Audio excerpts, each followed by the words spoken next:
Happy Tuesday. My word for today is a reminder to us that Jesus said we're to pray for those who hurt us. That is not an easy thing to do. It made my head tilt like, why would you ask me to do that, Lord? I went through a season in my life where I was married for 30 years and a sudden betrayal happened and I was completely caught off guard. I was in so much pain. I cannot even tell you the depth of my pain.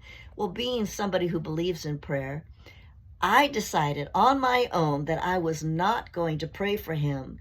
And my reason for that was I needed to disconnect and I didn't want to stay connected in the spirit. So I was going about my trying to recover and trying to heal. And there was such pain deep in my spirit until one day I was given a word and I was asked, are you praying for him? I said, absolutely not. That's the last thing I want to do. And they said, may I suggest that what the Bible says in Matthew 5, verse 44, that we're supposed to pray for those who hurt us. And when I listened to what this person was telling me, I realized that was the last thing I told myself I was going to do. I had a limited belief system. I wasn't taking God at his word, and therefore I was the one who was stuck in pain. But when I took God at his word, and I said, okay, God, I'm going to pray for him then. And I did. I prayed with a good heart. My feelings were not aligned with my words were coming out of my mouth, but I took God at his word. And I prayed for the work of his hands to be blessed. I prayed even for the relationship he was having with this new woman to be blessed, blah, blah, blah. I went on and I prayed. And it took about 3 days.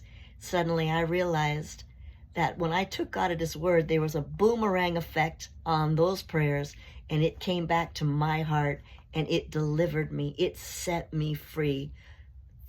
Fancy that God knew exactly what he was talking about when he told us, pray for your enemies. He doesn't say in the word that there's a blessing and a gift for you at the end of that, but I promise you there is. It has a boomerang effect on it and it will set you free. So wherever you're hurt, wherever you're stuck, may I suggest gently to you that you consider to take God at his word and to pray for that person who has hurt you. Happy Tuesday.